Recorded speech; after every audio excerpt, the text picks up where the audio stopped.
ये structure of female reproductive, यानी कि ये क्या है कि संरचना दिया गया है स्त्री जनन तंत्र का, ये संरचना है। अब हम बात करते हैं, देखिए जो स्त्री जनन तंत्र है अर्थात जो रिप्रोडक्टिव आर्गन जो होता है, जो सेक्स आर्गन है फीमेल में, वो इस तरह का है। सबसे पहली बात किया जाता है तो हम लोग देखते हैं कि देखिए ज्योमेट्री है, ये जो चीज़ दिख रही है इसमें हम लोग देखते हैं कि देखिए एक क्या होता है कि वैजाइना है। वैजाइना क्या होता है, एक मार्ग है, अर्थात इसी के द्वारा क्या होता है कि नर जनन, जब स्पर्मेटोजेनेसिस हो जाता है तो स्पर्मेटोजेनेसिस के दौरान जब शुक्र बन जाते हैं, शुक्राणु बन जाते हैं, तो शुक्राणु क्या होते हैं किसी वैजाइना के द्वारा क्या होते हैं, इसी वैजाइना के द्वारा क्या होते हैं कि आगे के लिए प्रवेश करते हैं, गर्भाशय से होते हुए कहाँ, इम्पुलरी और स्टमक जंक्शन पर क्या होते हैं, जाते हैं। ये क्या होता है, एक मार्ग होता है जिसके द्वारा शुक्राणु क्या करते हैं। अब बात किया जाता है कि देखिए अंतः स्तर, मध्य स्तर, बाह्य स्तर, यानी पेरीमेट्रियम, मायोमेट्रियम और इंडोमेट्रियम, ये क्या है कि गर्भाशय की दीवार है। ये क्या है, गर्भाशय की दीवार है। जो बाहर वाला दीवार होता है उसको पेरीमेट्रियम कहते हैं, जो मध्य वाला उसको मायोमेट्रियम कहते हैं, जो अंततः सब लास्ट में होता है एकदम जो अंदर होता है उसको इंडोमायोमेट्रियम कहते हैं। अब बात करते हैं जो गर्भाशयी नलिका होता है, यह ओविडक्ट होता है, ओविडक्ट है, इसको हम क्या कहते हैं कि गर्भाशयी नलिका, या तो हम इसको क्या कहते हैं, या तो ओविडक्ट भी बोल सकते हैं।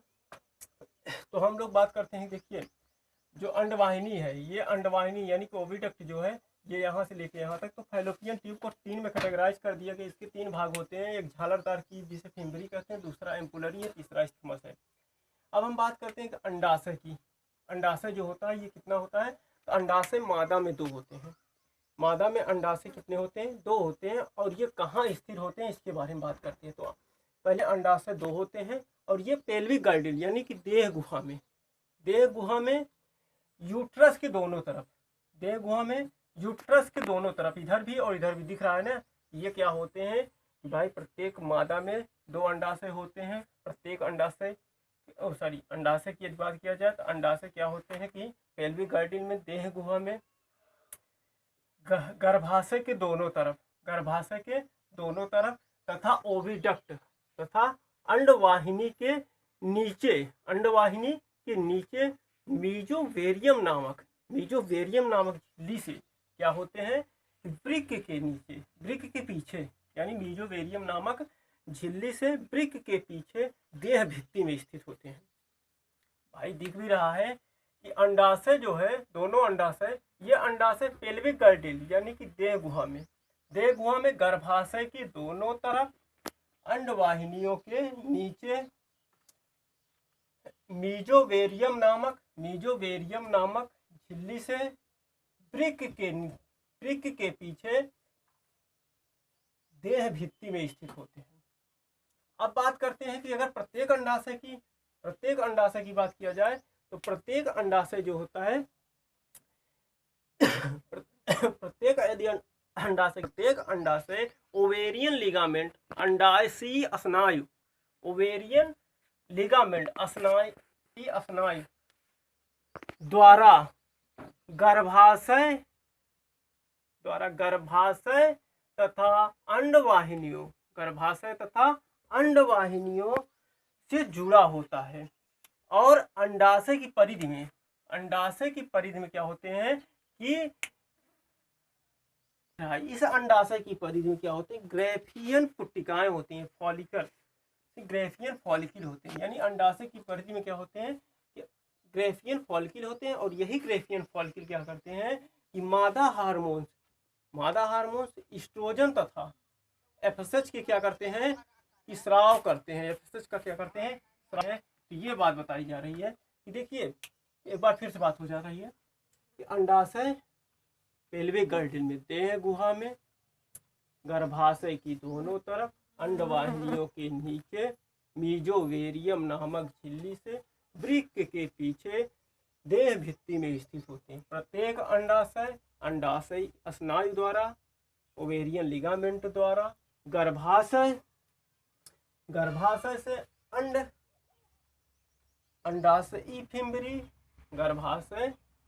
अंडाशयी फिम्बरी अंडवाहिनियों से जुड़े होते हैं। साथ ही साथ यही जो अंडाशय है, इसी अंडाशय की परिधि में क्या होता है कि ग्रेफियन फॉलिकल होते हैं, और यही ग्रेफियन फॉलिकल क्या करते हैं कि हम लोग जानते हैं कि एफएसएच तथा एस्ट्रोजन के स्राव के लिए जिम्मेदार होते हैं या प्रभाव उत्पन्न करते हैं। बात किया जाता है भाई ओवरी हो गई। ओवरी कहाँ स्थित होती है? तो ओवरी पेल्विक गर्डिल में, किस झिल्ली? मेजोवेरियम नामक, जो क्या होता है कि वृक्क के पीछे स्थित होता है। प्रत्येक अंडाशय क्या होता है कि ओवेरियन लिगामेंट अंडाशयी स्नायु से गर्भाशय तथा क्या है कि गर्भाशयी फिम्बरी, साथ ही साथ क्या है कि अंडाशयी वाहिनियों से जुड़े होते हैं। इसी अंडवाहिनी में क्या होता है? ग्रेफियन फॉलिकल होती हैं, जो क्या करती हैं? ग्रेफियन फॉलिकल एस्ट्रोजन तथा एफएसएच के स्राव के लिए क्या होते हैं? प्रभाव डालते हैं या उत्पन्न करते हैं। यही अंडाणु का निर्माण भी करते हैं। यानी यही क्या करता है कि ओवेरियन जो ओवरी के अंदर जो ग्रेफियन फॉलिकल होती है, यही क्या करता है? अंडाणु को उत्पन्न करता है, ओवा को उत्पन्न करता है, और यही क्या करता है कि मादा हार्मोन को उत्पन्न करने का कार्य करता है। अब ओवरी हो गई। दूसरी बात करते हैं अब कि ओविडक्ट की, गर्भाशयी नलिका का, या या हम क्या करते हैं? अंडवाहिनी की बात करते हैं। तो ये क्या था? प्राथमिक जनन अंग था। प्राथमिक जनन अंग का मतलब ये होता है कि जो मादा में जो प्राथमिक जनन अंग होता है, जो अंडाशय होती है, इसी अंडाशय में क्या होता है कि अंडाणु का निर्माण होता है, ओवा का निर्माण होता है। अब दूसरी बात सहायक की बात करते हैं। तो सहायक जनन अंग,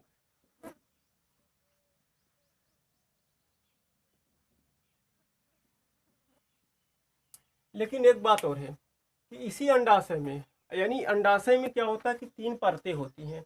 यानी इस अंडाशय में क्या होता है कि 3 परत होते हैं। जो सबसे आउटर वाली परत होती है, जिसे हम क्या बोलते हैं?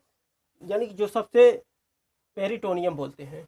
यानी कि इस अंडाशय को यदि हम यहाँ ले लेते हैं, देखिए अंडाशय की भाई बहुत बड़ा ज्योमेट्री है, अर्थात इसको अभी और ज़्यादा डिटेल में यदि हम बात करते हैं तो अंडाशय में क्या होता है कि 3 परत पाई जाती है। सबसे आउटर वाला जो परत होता है, जो इकहरी परत होती है, उसको हम बोलते हैं पेरिटोनियम। ये बात पूछा जा चुका है। जो अंडाशय की सबसे बाहर है, जब से जो सबसे बाहर जो क्या होता है कि लेयर होती है, उसे हम क्या बोलते हैं? पेरिटोनियम बोलते हैं। और ये कैसी होती है? इकहरी क्या होता है कि आवरण होता है, और इसी इकहरी। और दूसरा जो मध्य में होता है वो सघन संयोजी ऊतक का बना होता है। जो मध्य में होता है, यानी अंडाशय की जो मध्य होते हैं, उसको क्या कहते हैं? ये सघन होता है, यानी बहुत घना होता है। जो किसके बना होता है? संयोजी ऊतक से बना होता है। किसका बना होता है? संयोजी ऊतक। ठीक। यानी कि अगर एक अंडाशय की बात कर रहा हूँ कि एक अंडाशय क्या होता है? 3 इसके क्या होते हैं कि 3, अगर बताया जाए प्रत्येक अंडाशय चारों तरफ, प्रत्येक अंडाशय क्या होता है कि चारों तरफ एक त्रिस्तरीय खोल से ढका होता है। प्रत्येक अंडाशय एक त्रिस्तरीय खोल से ढका होता है। जो आउटर वाला भाग होता है उसको पेरिटोनियम कहता है। ये इकहरी क्या होता है कि लेयर होती है, लेकिन इसके अंदर जब जो मध्य वाला भाग होता है वो सघन संयोजी ऊतक द्वारा, ऊतक क्या होता है? ऊतक के द्वारा बना होता है, जिसे हम क्या कहते हैं? ट्यूनिका एल्ब्यूजिन कहते हैं। इसका नाम क्या है? ट्यूनिका एल्ब्यूजिन।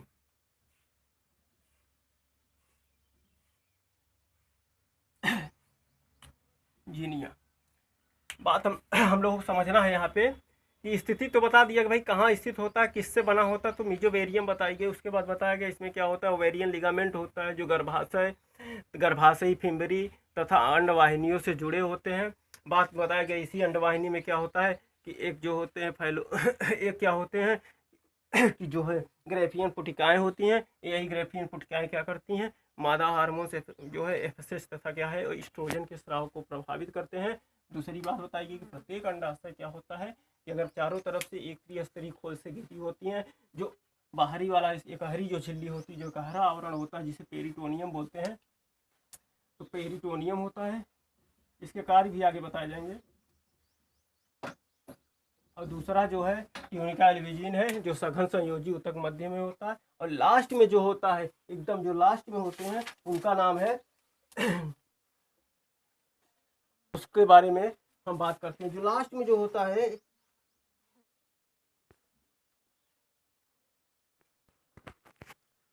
अंडाशय का जो आउटर पार्ट होता है, जो क्या नाम है, पेरिटोनियम होता है, मध्य का भाग जर्मिनल इपिथेलियम होता है। यही जर्मिनल इपिथेलियम क्या करेगा, आगे अंडाणुओं को, अर्थात ये जब वहाँ क्या होगा, कोजेनेसिस होता है, तो जेनेसिस में यही जर्मिनल इपिथेलियम क्या करेगा, प्राइमरी जो होता है क्या नाम है, जर्मिनल इपिथेलियम क्या नाम है बनाता है। और लास्ट में संयोजी ऊतक होता है, ट्यूनिकल विजिन जिसका नाम होता है। ये कैसा होता है, सघन और संयोजी ऊतक का बना होता है। अब हम बात करते हैं कि देखिए, अगर इसी में अगर बात किया जाए कि देखिए जो क्या नाम है कि अगर इन ऊतकों के मध्य यानी इन ऊतकों के बारे में बात किया जाए, तो इन ऊतकों में क्या होता है, बताया जा रहा था कि अंडाशय के समस्त भीतरी ऊतक को हम स्ट्रोमा कहते हैं। ये भी बात है कि बहुत इनर साइड की बात है, यानी जो अंडाशय के भीतरी जो ऊतक होते हैं उनको हम स्ट्रोमा कहते हैं। यदि स्ट्रोमा की बात किया जाए, यानी स्ट्रोमा यानी पीठिका की बात करें, तो पीठिका भी क्या होते हैं कि दो होते हैं। पीठिका कितने होते हैं, दो होते हैं। उन दोनों के बारे में बात करते हैं। देखिए जो क्या स्ट्रोमा मतलब अंडाशय के भीतरी, अंडाशय के भीतर जो ऊतक होते हैं उसे हम स्ट्रोमा कहते हैं। अंडाशय के आंतरिक से अंतर यानी भीतर जो होते हैं उसको हम स्ट्रोमा कहते हैं, यानी पीठिका कहते हैं इसको, हिंदी में पीठिका। ठीक, ये बात पूछा जा सकता है। जो अंडा मतलब कि अंडाशय के अंदर जो ऊतक होते हैं उन्हें हम क्या कहते हैं, तो उन्हें हम पीठिका कहते हैं। देखिए पीठिका को बताया गया कि ये पीठिका दो होते हैं। एक क्या होता है कि कार्टिकल स्ट्रोमा होता है, दूसरा मेड्यूलरी और क्या होता है, स्ट्रोमा होता है। कार्टिकल स्ट्रोमा को वल्की पीठिका कहते हैं, हिंदी में इसको कहते हैं।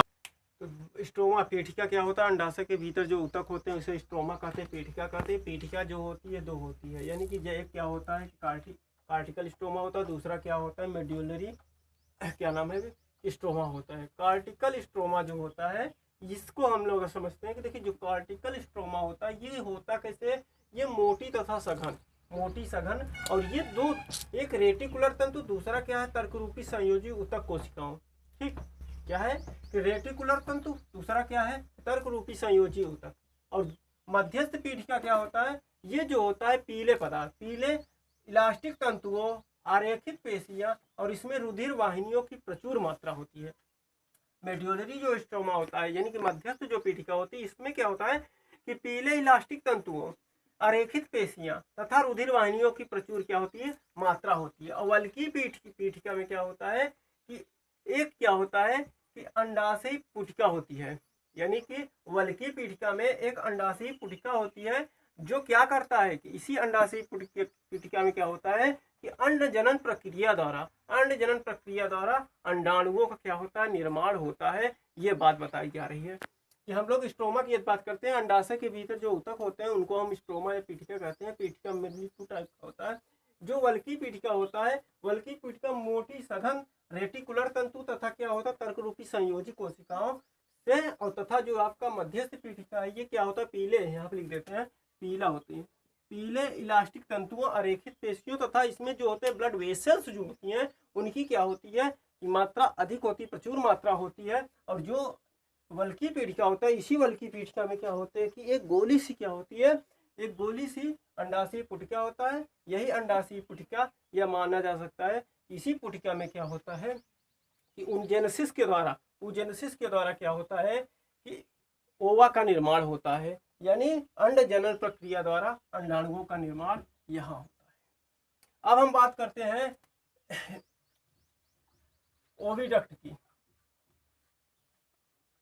अंडवाहिनी की बात करते हैं, या फाइलोपियन ट्यूब की बात करते हैं। गर्भाशय में जो बात किया जा रहा है, देखिए जो क्या है कि फैलोपियन ट्यूब है, जो गर्भाशयी नलिका है, गर्भाशयी नलिका को बताया गया कि इसमें क्या होता है, इसकी जो दीवार होती है, ये इनकी जो बाहर सबसे बाहर जो बाहरी जो क्या नाम होता है, जिसको सिरोसा कहते हैं, मध्य वाले को मस्कुलर लेयर कहते हैं, और जो सबसे भीतरी होता है जिसको म्यूकोसा कहते हैं, अर्थात यही म्यूकोसा जिसे बोला जा रहा है। इस म्यूकोसा ये कैसा सिलिएटेड कॉलमनर एपिथेलियम की बनी होती है।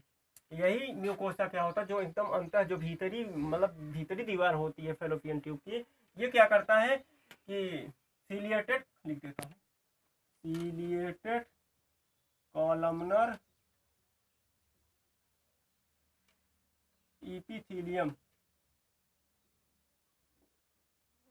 इसकी बनी होती है। ठीक, म्यूकोसा एकदम भीतरी वाला लेयर होता है और ये लेयर जो होती है किसकी बनी होती है, सिलिएटेड कॉलमनर इपिथीलियम की बनी होती है। तो ये बात हुआ। अब दूसरी बात बताया जा रहा है कि यही म्यूकोसा, यही मतलब म्यूकोसा में श्लेष्मिका होता है, श्लेष्म ये क्या करता है कि ये विशेष प्रकार के क्या करता है कि विशेष प्रकार के पदार्थ का स्राव करता है। यही विशेष प्रकार के पदार्थ क्या करता है कि अंडाणुओं को पोषण प्रदान करने का काम करता है। तो बात हुए ये जो बताया जा रहा है, देखिए जो फर्टिलाइजेशन की क्रिया होती है, निषेचन की क्रिया होती है, तो निषेचन की क्रिया के दौरान जो बताया जाता है स्टमस और इम्पोलरी जंक्शन पे क्या होता है कि स्पर्म और ओवम फर्टिलाइज करेंगे। यही मान लीजिए कि यहाँ पे ये मध्य वाला यहाँ पे क्या है कि इम्पोलरी और स्टमस के मध्य को ही जंक्शन में क्या करेंगे कि यहाँ पे जब ओवा इधर से पहुँचेगा, यहाँ से रिलीज हुआ ओवा यहाँ पहुँचा, इधर से स्पर्म जो वाजाइना के थ्रू पहुँचा, तो यहीं पे क्या होगा ये आपस में फ्यूज करेंगे। तो अब बताया जा रहा है मस्कुलर लेयर, दूसरी बात जो सिरोसा है, म्यूकोसा है, तो ये क्या है कि यही म्यूकोसा क्या करता है सिलिएटेड कॉलमनर इपिथीलियम की बनी होती है और ये क्या करता है कि विशेष प्रकार के पदार्थ का स्राव करता है और जो अंडाणुओं को क्या करते हैं कि पोषण प्रदान करने का काम करते हैं।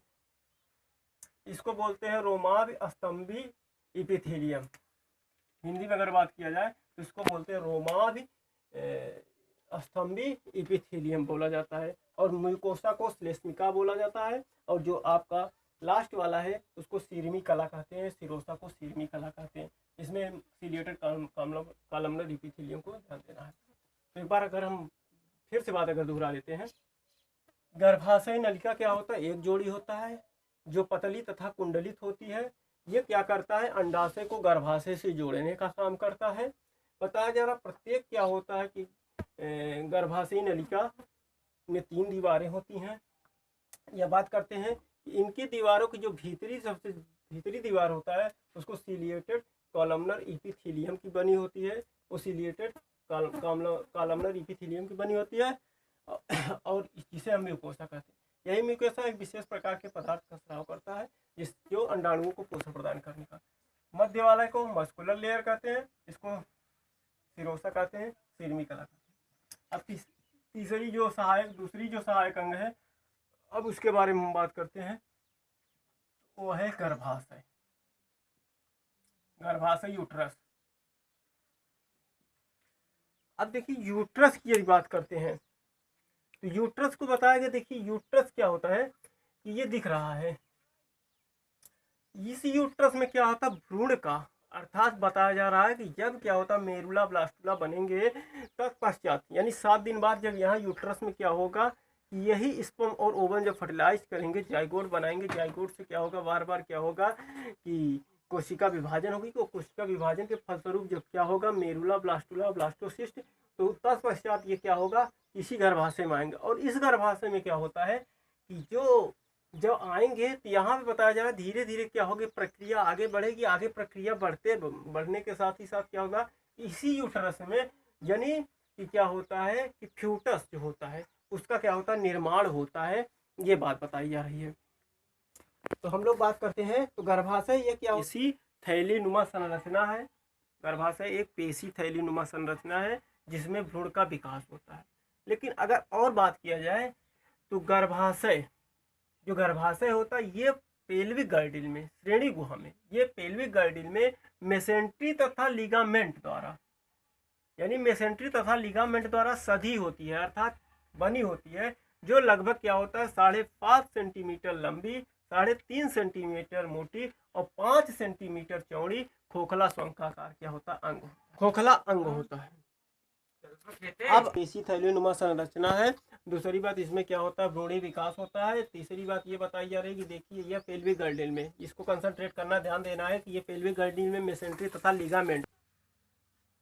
गर्भाशय क्या है एक थैलीनुमा संरचना है, पेशी थैलीनुमा संरचना होता है और इसी क्या है कि पेशी थैलीनुमा संरचना में भ्रूणी विकास होता है। दूसरी बात यह है कि ये जो यूट्रस है, यूट्रस क्या होता है कि मेसेंट्री तथा यानी पेल्विक गर्डिल में मेसेंट्री तथा क्या होता है कि लिगामेंट द्वारा सधी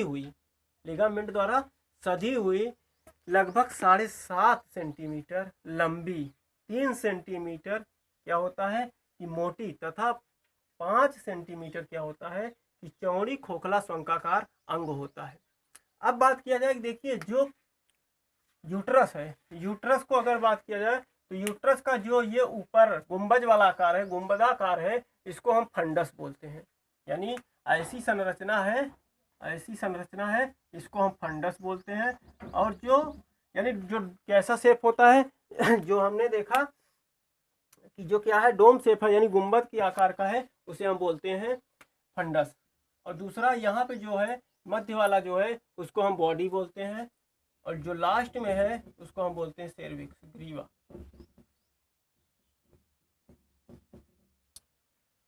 यानी ये बात हुई। अब ये बात होता है कि देखिए यही आगे बात किया जाए कि यहाँ पे जो बताया जा रहा है कि यूट्रस के जो क्या है भाग होते हैं, जो ऊपरी वाली गुंबद आकार डोम शेप है उसको हम फंडस बोलते हैं, उसके मध्य वाले को क्या बोलते हैं बॉडी, और लास्ट में जो होता है उसको सेर्विक्स बोलते हैं, ग्रीवा बोलते हैं। अब बात हो रही देखिए जैसे क्या होता है कि जैसे यूट्रस में गर्भाशय में क्या होता है कि गर्भाशय की दीवार में पेशी अस्तर व श्लेष्मिका क्या होता है, गर्भाशय की दीवार में पेशी अस्तर तथा श्लेष्मिका अस्तर क्या होते हैं, मोटे हो जाते हैं। पेशी अस्तर और श्लेष्मिका अस्तर अभी बताया गया था इसके पहले ना, वो क्या होते हैं कि यूट्रस की दीवार पे या यूट्रस की दीवार पे क्या होते हैं, उन श्लेष्मिका लिख देते हैं क्या, यूट्रस की दीवार पे श्लेष्मिका तथा पेशी ऊतक क्या होते हैं, मोटे हो जाते हैं। और जब मोटे हो जाते हैं तो मोटे पेशी अस्तर को हम क्या कहते हैं, मोटे पेशी अस्तर को हम मायोमेट्रियम कहते हैं, तथा मोटे श्लेष्मिक अस्तर को हम बोलते हैं यूटेराइन इंडोमेट्रियम। मतलब यूटेराइन इंडोमेट्रियम और जो क्या नाम है मायोमेट्रियम है, यहाँ पे बताया गया है कि मायोमेट्रियम इंडोमेट्रियम। तो मायोमेट्रियम इंडोमेट्रियम क्या होते हैं, जब यूट्रस देखिए गर्भाशय, एक बात और है गर्भाशय का अगर बाहर की बात किया जाए कि गर्भाशय के बाहर क्या होता है, यूरिनरी ब्लैडर होता है, और गर्भाशय के जो बाद में क्या होता है तो रेक्टम होता है, मलाशय होती है। यानी यूरिनरी ब्लैडर क्या होता है कि गर्भाशय के आगे स्थित होता है, और जो रेक्टम होता है, मलाशय होता है, वो कहाँ पे होता है, पीछे होता है, बैक साइड में होता है। जो यूट्रस है और जो करते हैं देखिए जो एक्सटर्नल जेनाइटल है, जेनेटेलिया है, उसके बारे में यानी बाह्य जननांग के बारे में बात होगी। तो बाह्य जननांग के बारे में हम अगर बात करते हैं तो देखिए क्या होता है कि इसको हम लोग पढ़ लेंगे, आप लोग पढ़ लीजिएगा कि जैसे कि बाह्य जननांग में बात होगी तो जैसे बताया गया वैजाइना, योनि होगा, वल्वा होगा, साथ ही साथ ये अगर योनि की बात करें तो योनि के ऊपर क्या होता है कि मॉन्स प्यूबिस होते हैं, लेबिया मेजोरा होता है, लिबिया मेनोरा होता है, क्लिटोरिस होते हैं। इसके बारे में आप अध्ययन कर लीजिएगा। अब हम बात करते हैं सहायक